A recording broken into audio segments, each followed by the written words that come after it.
បាទសូមជម្រាបសួរនិងសួស្តីដល់បងប្អូនដែលកំពុងតែតាមដានទស្សនានៅវីដេអូរបស់ខ្ញុំ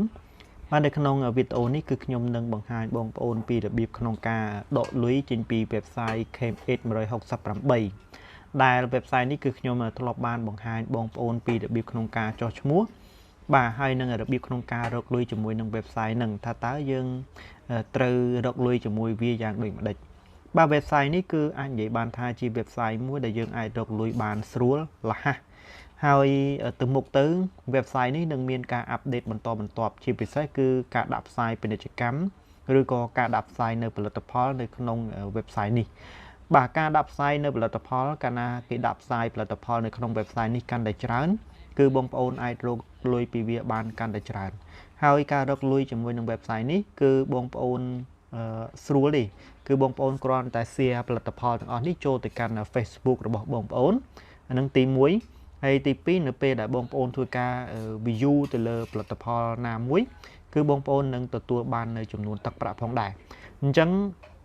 បើសិនជាបងប្អូនចង់ដឹងលម្អិតពីរបៀបក្នុងការចុះឈ្មោះឬក៏របៀបក្នុងការរកលុយជាមួយនឹង website នេះបងប្អូនអាចចូលមកមើល channel របស់ខ្ញុំដែលមានឈ្មោះថា Sms Earning App បាទហើយវីដេអូពីរបៀបក្នុងការចុះឈ្មោះនេះគឺខ្ញុំនឹងដាក់នៅខាងក្រោមវីដេអូរបស់ខ្ញុំមួយហ្នឹងបាទដើម្បីឲ្យបងប្អូនមានភាពងាយស្រួលក្នុងការរកវីដេអូពីរបៀបក្នុងការចុះឈ្មោះរកលុយជាមួយនឹង website នេះបាទហើយមួយទៀតគឺ link ចុះឈ្មោះបាទ link ចុះឈ្មោះបងប្អូនអាចចុចនៅលើ link ដែលស្ថិតនៅខាងក្រោមវីដេអូជាពិសេសនៅត្រង់កន្លែងសញ្ញាព្រួញចុះក្រោមបងប្អូនចុចត្រង់សញ្ញាព្រួញចុះក្រោមបាទបងប្អូននឹងឃើញ link វីដេអូដែលខ្ញុំបានដាក់ឲ្យនេះគឺជា link វីដេអូបាទពីរបៀបក្នុង link សំទោសបាទមិនមែន link វីដេអូគឺ link ចុះឈ្មោះបាទ link ចុះឈ្មោះអញ្ចឹងបងប្អូនអាចចុចនៅលើ link ហ្នឹងទៅក្រោយពីបងប្អូនចុចនៅលើ link ហ្នឹងទៅគឺវានឹងនាំបងប្អូនចូលទៅកាន់ website ឥឡូវខ្ញុំនឹងបង្ហាញបងប្អូនតែម្ដងអញ្ចឹងបងប្អូនចុចនៅលើ link ហ្នឹងមកបាទបាទអញ្ចឹងគឺវានឹងនាំបងប្អូនចូលមកកាន់ website ដែលជាទម្រង់បែបនេះតែម្ដងបាទនេះគឺជា website Cam ads168 ហើយ website នេះគឺសុទ្ធសឹងតែជាផលិតផលដែលគេបានដាក់ផ្សាយពាណិជ្ជកម្មនៅលើនេះបាទអញ្ចឹងរាល់ផលិតផលទាំងអស់នេះគឺសុទ្ធសឹងតែជាផលិតផលដែលបងប្អូនអាចរកលុយពី website នឹងបានទាំងអស់ដោយការដោយគ្រាន់តែធ្វើការចុចទៅលើផលិតផលណាមួយដែលបងប្អូនចង់មើលឬក៏ចង់ទិញឬក៏ចង់ share អីចឹងទៅនិយាយទៅយល់ល្អគឺបងប្អូនចុចឲ្យគ្រប់ផលិតផលហ្នឹងទៅសម្រាប់បងប្អូនដែលថ្មីគឺបងប្អូនគួរតែមិនគួរទេគឺត្រូវតែចុចឲ្យគ្រប់ផលិតផលដែលគេបានដាក់តាំងនៅកន្លែងហ្នឹងគឺបងប្អូនសិតតែអាចទទួលបានលុយពីផលិតផលទាំងអស់នេះបាទអូខេឥឡូវគឺខ្ញុំសូមបង្ហាញត្រួសត្រាសបន្តិចសិនបាទគឺនេះនៅត្រង់កន្លែងរូបមនុស្សបាទត្រង់កន្លែងរូបមនុស្សហ្នឹងគឺជាកន្លែងដែលអាចឲ្យបងប្អូនធ្វើការចុះឈ្មោះជាមួយនឹង website ហ្នឹងណាបាទគឺនេះបងប្អូននឹងឃើញពាក្យថា register បាទ register អញ្ចឹងត្រង់កន្លែង username នេះបងប្អូនបំពេញ username របស់បងប្អូនបាទហើយបងប្អូនសរសេរឲ្យជាប់គ្នាបាទបងប្អូនសរសេរឲ្យជាប់គ្នាអញ្ចឹងទៅធ្វើម៉េចកុំដក clear អីណាកុំដក clear ត្រង់កន្លែង username អញ្ចឹងបងប្អូនសរសេរឲ្យជាប់គ្នាមកហើយអក្សរហ្នឹងគឺបងប្អូនសរសេរអក្សរតូចទាំងអស់មកណាកុំឲ្យពិបាកមួយទៀតបាទ email បាទ email គឺជា email របស់បងប្អូនអញ្ចឹងបងប្អូនបំពេញ email ហើយបន្តមកគឺ password បាទ password ហ្នឹងបងប្អូនអាចប្រើ password ជាមួយនឹង email នឹងបានណាបាទអញ្ចឹងបងប្អូនអាចប្រើបានក្រោយពីបងប្អូនបំពេញអស់ហើយបងប្អូនចុចពាក្យថា register បាទបងប្អូនចុចពាក្យថា register សម្រាប់ខ្ញុំគឺខ្ញុំបានធ្វើការចុះឈ្មោះអីរួចរាល់អស់ហើយអញ្ចឹងគឺខ្ញុំសូមធ្វើការចុចត្រង់កន្លែង login នេះអញ្ចឹងត្រង់កន្លែង login នេះគឺប្រើសម្រាប់យើងដែលបានធ្វើការចុះឈ្មោះជាមួយនឹង website ហ្នឹងរួចអញ្ចឹងគឺខ្ញុំសូមធ្វើការបាទបំពេញបាទខ្ញុំសូមធ្វើការបំពេញនៅusername ឬក៏ email របស់ខ្ញុំណាបាទខ្ញុំសូមធ្វើការបំពេញបន្តិចសិនបាទឥឡូវក្រោយពីខ្ញុំមកធ្វើការបំពេញហើយខ្ញុំបាន login រួចតែម្ដងបាទខ្ញុំសូមមកធ្វើការ login តែម្ដងពីព្រោះថាបើសិនជាបងប្អូនចង់ដឹងច្បាស់បងប្អូនអាចមើលវីដេអូពីការចុះឈ្មោះរបស់ខ្ញុំទៅគឺបងប្អូននឹងដឹងហើយណាអូខេឥឡូវនេះគឺបងប្អូនអាចបាទចុចនៅត្រង់កន្លែងនេះដើម្បីមើលផលិតផលឲ្យបានច្រើនណាបងប្អូនចុចទៅលើនឹងមកបាទ ចឹងនេះគឺជាផលិតផលបាទនៅក្នុង website ហ្នឹងបាទហើយឧទាហរណ៍ថាបើសិនជាបងប្អូនចង់ឥឡូវឧទាហរណ៍ថាខ្ញុំចុចលើផលិតផលមួយនេះចុះបាទខ្ញុំចុចលើផលិតផលហ្នឹងអានេះខ្ញុំបង្ហាញត្រួសណាបាទគឺមិនលម្អិតទេហ្នឹងក្រោយពីបងប្អូនចុចលើផលិតផលហ្នឹងគឺបាទបងប្អូននឹងឃើញលុយលោតនៅត្រង់កន្លែងនេះគឺចំនួន2សេនបាទគ្រាន់តែចុចអញ្ចឹងណាបាទហើយបន្តមកទៀតបងប្អូនអាច share បាទបងប្អូនអាចធ្វើការ share ចូលទៅក្នុងបាទ Facebook បងប្អូនអញ្ចឹងបងប្អូននេះគ្រាន់តែអូសចុះឡើងទៅលើតិចទៅនេះបងប្អូននឹងឃើញពាក្យថា Facebook អញ្ចឹងបងប្អូនចុចលើ Facebook បាទហើយបន្តមកគឺវានឹងនាំបងប្អូនទៅចូលទៅកាន់បាទទម្រង់បែបនេះណាទម្រង់បែបហ្នឹងអញ្ចឹងបងប្អូនចុចពាក្យថាបាទបង្ហោះសារណាបងប្អូនចុចលើពាក្យថាបង្ហោះសារអញ្ចឹងមកបាទអញ្ចឹងគឺយើងបាន share ផលិតផលហ្នឹងចូលទៅកាន់ Facebook ហើយអញ្ចឹងបងប្អូនគ្រាន់តែចុចថយក្រោយវិញមកបាទចុចមកឲ្យដល់ផលិតផលដើមត្រង់កន្លែងហ្នឹងតមកបងប្អូនគ្រាន់តែយកម្រាមដៃទាញពីលើចុះក្រោមបាទបងប្អូនទាញពីលើចុះក្រោមអញ្ចឹងមកបាទគឺបងប្អូននឹងឃើញចំនួនទឹកប្រាក់ហើយគឺ5សេនឥឡូវនេះគឺខ្ញុំបង្ហាញបងប្អូនពីរបៀបក្នុងការដកប្រាក់អញ្ចឹងនេះបងប្អូនចុចត្រង់កន្លែង trade 3បាទបងប្អូនចុចត្រង់កន្លែង trade 3តមកបងប្អូននឹងឃើញពាក្យថា earn money បាទបងប្អូននឹងឃើញពាក្យថា earn money អញ្ចឹងបងប្អូនចុចលើ earn money ហ្នឹងមកបាទហើយបន្តមកទៀតគឺបងប្អូននឹងឃើញចំនួនទឹកប្រាក់ហើយបាទនេះគឺជាចំនួនទឹកប្រាក់ដែលខ្ញុំនឹងធ្វើការដកបង្ហាញបងប្អូនណាបាទនេះគឺជាចំនួនទឹកប្រាក់ដែលខ្ញុំបានធ្វើការបង្ហាញជូនបងប្អូនអូខេអញ្ចឹងចំនួនទឹកប្រាក់នេះបងប្អូននឹងឃើញហើយបាទនេះគឺ$40.86ប៉ុន្តែយើងដកនេះគឺដកមិនបាន$40ទេដោយសារតែយើងបានចុះឈ្មោះជាមួយនឹង website ដំបូងគឺ website នេះគេបាន free ឲ្យយើងចំនួន$10អញ្ចឹងគឺ$10នេះគឺយើងមិនអាចដកបានទេបាទដកបានលុះត្រាតែលុយនេះគឺឡើងដល់ទៅ$110ទើបបងប្អូនអាចដកបានប៉ុន្តែបើសិនជាអត់ដល់ទេគឺបងប្អូនអាចយក$40.86ដក$10ចេញទៅបាទគឺនឹងឃើញ$30.86អញ្ចឹងគឺយើងអាចដកប៉ុណ្ណឹងបានណាដកប៉ុណ្ណឹងបានអូខេអញ្ចឹងឥឡូវដើម្បីធ្វើការដកបងប្អូនចុចត្រង់កន្លែង withdraw មកបាទបងប្អូនចុចត្រង់កន្លែង withdraw អញ្ចឹងនៅពេលដែលបងប្អូនចុចមកដល់ត្រង់កន្លែង withdraw មកគឺបងប្អូននឹងឃើញហើយបាទនឹងឃើញឲ្យតម្រង់នៃការបំពេញហើយបាទនេះគឺជាតម្រង់នៃការបំពេញព័ត៌មានពាក់ព័ន្ធទៅនឹងការដកបាទអញ្ចឹងត្រង់កន្លែង username email បាទលេខទូរស័ព្ទ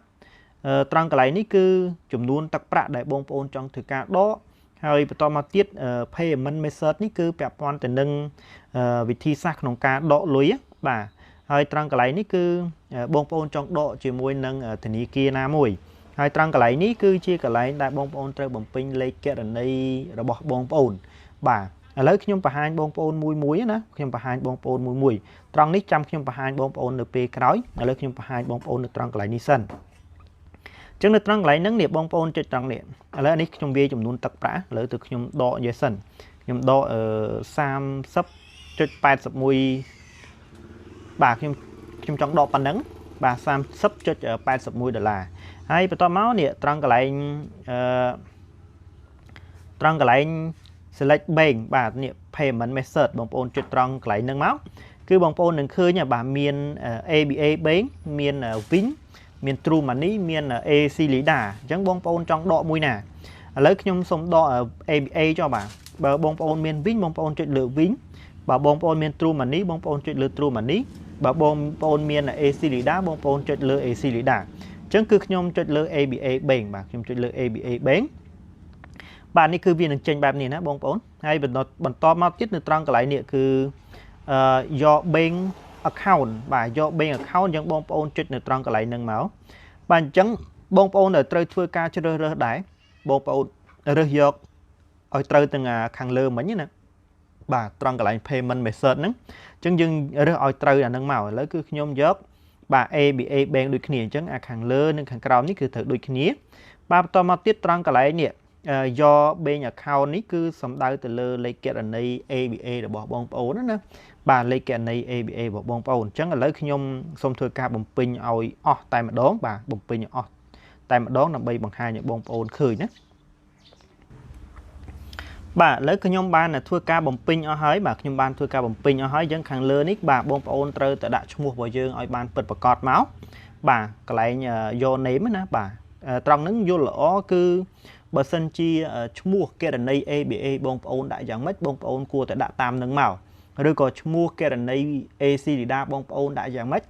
បាទបងប្អូនដាក់តាមនឹងមកបាទឬក៏វិញឬក៏ Truemoney បាទបងប្អូនដាក់ឲ្យត្រូវទៅនឹងឈ្មោះពិតប្រាកដនៅក្នុងគណនីធនាគារទៅល្អណាព្រោះនៅពេលដែលគេបាញ់លុយទៅក៏គេពិនិត្យមើលឈ្មោះរបស់យើងដែរណាកុំឲ្យវាខុសគ្នាបាទបន្តមកនេះយក email បាទយក email អាហ្នឹងគឺ email របស់យើងណាបាន email ដែលយើងបានធ្វើការចុះឈ្មោះជាមួយនឹង website ហ្នឹងបាទហើយលេខទូរស័ព្ទដៃបាទនេះគឺជាលេខទូរស័ព្ទដៃដើម្បីឲ្យគេពិនិត្យបើសិនជាមានបញ្ហាអីគេអាចតាក់ទងមកកាន់លេខទូរស័ព្ទដៃរបស់យើងបាទហើយបន្តមកទៀតគឺចំនួនទឹកប្រាក់គឺយើងចង់ដកនេះចំនួនទឹកប្រាក់គឺ$30.81សេនបាទហើយអានេះគឺ payment នេះគឺខ្ញុំបានធ្វើការបំពេញហើយខាងក្រោមគឺលេខគណនីធនាគាររបស់យើងបាទអញ្ចឹងបន្ទាប់មកក្រោយពីបងប្អូនបំពេញរួចរាល់អស់ហើយបងប្អូនត្រូវចុចពាក្យថា submit បាទបងប្អូនត្រូវចុចពាក្យថា submit អញ្ចឹងក្រោយពីបងប្អូនចុច submit ហើយនេះវានឹងចេញបែបនេះឲ្យយើងគឺ thank you for your message it has been sent អញ្ចឹងមានន័យថាយើងបានធ្វើការដាក់ស្នើសុំទៅកាន់ធនាគារនឹងហើយបាទអញ្ចឹងគឺរបៀបក្នុងការដកលុយចេញពី website ហ្នឹងគឺប៉ុណ្ណឹងហើយនៅពេលដែលបងប្អូនធ្វើការដកភ្លាមនេះគឺមិនទាន់បានទទួលភ្លាមទេណាគឺយើងត្រូវធ្វើការដាក់ស្នើសុំហើយចំនួនទឹកប្រាក់ហ្នឹងក៏អត់ទាន់បានកាត់ភ្លាមដែរបាទអញ្ចឹងគឺចំនួនទឹកប្រាក់នេះយើងអាចមើលសារថ្មីទៅនេះបងប្អូនចុចត្រង់កន្លែង track 3ណាបាទត្រង់កន្លែង track 3ហើយត្រង់កន្លែង earn money ដដែលមកបាទគឺក្រោយពីបងប្អូនចុចមកគឺចំនួនទឹកប្រាក់របស់យើងនេះគឺមិនទាន់ត្រូវបានកាត់ទេបាទតើតែលុយនេះធ្លាក់ចូលក្នុងគណនីធនាគាររបស់យើងទើបលុយនេះត្រូវបានកាត់ថានៅសល់ប្រមាណអីប្រមាណអញ្ចឹងណាបាទអញ្ចឹងគឺរបៀបក្នុងការដកលុយជាមួយនឹង website នេះគឺមានតែប៉ុណ្្នឹងទេបាទមានតែប៉ុណ្្នឹងហើយបើសិនជាបងប្អូនមានចង្អល់អីផ្សេងទៀតបងប្អូនអាច comment សួរនៅខាងក្រោមវីដេអូរបស់ខ្ញុំហើយមួយទៀតបើសិនជាបងប្អូនចង់ណែនាំមិត្តភ័ក្តិនេះបងប្អូនចុចត្រង់កន្លែង track 3ដដែលមកបាទបងប្អូននឹងឃើញពាក្យថា affiliate បាទ affiliate នេះបងប្អូនអាចយកចុចត្រង់នឹងមកបាទបងប្អូនអាចចុចនៅត្រង់នឹងបាទបងប្អូននឹងឃើញ link បាទនេះគឺជា link ដែលបងប្អូនត្រូវយកទៅណែនាំមិត្តភ័ក្តិណាបាទហើយការណែនាំនេះគឺបងប្អូនក៏ទទួលបានទឹកប្រាក់ដែរគឺយើងទទួលបាន10សេនបាទក្នុងម្នាក់អញ្ចឹងបើសិនជាបងប្អូនមាន friend ច្រើនបាទគឺបងប្អូនអាចណែនាំបានច្រើនណាបាទហើយនេះគឺជាប្រវត្តិដែលយើងទទួលបានបាទគឺខ្ញុំទទួលបានពីការគេចុះឈ្មោះតាម link របស់ខ្ញុំបាទគឺមានច្រើនណាបាទគឺមានច្រើនអញ្ចឹងនេះគឺជាប្រវត្តិលុយដែលយើងទទួលបានណាអូខេអញ្ចឹងនៅក្នុងវីដេអូនេះគឺខ្ញុំមានតែប៉ុណ្្នឹងទេហើយបើសិនជាវិក័យប័ត្រនឹងវាធ្លាក់ចូលក្នុងកុងធនាគារឬក៏ក្នុងគណនី ABA របស់ខ្ញុំគឺខ្ញុំនឹងបង្ហាញបងប្អូននៅវិក័យប័ត្រនឹងម្ដងទៀតបាទដើម្បីឲ្យបងប្អូនទទួលស្គាល់ថាដើម្បីឲ្យបងប្អូនជឿទុកចិត្តថា website នេះគឺយើងដកលុយបានពិតប្រាកដ 100% បាទអញ្ចឹងខ្ញុំសូមបញ្ចប់វីដេអូត្រឹមតែប៉ុណ្នេះយើងនឹងជួបគ្នានៅវីដេអូក្រោយបន្តទៀតបាទបាយបាយ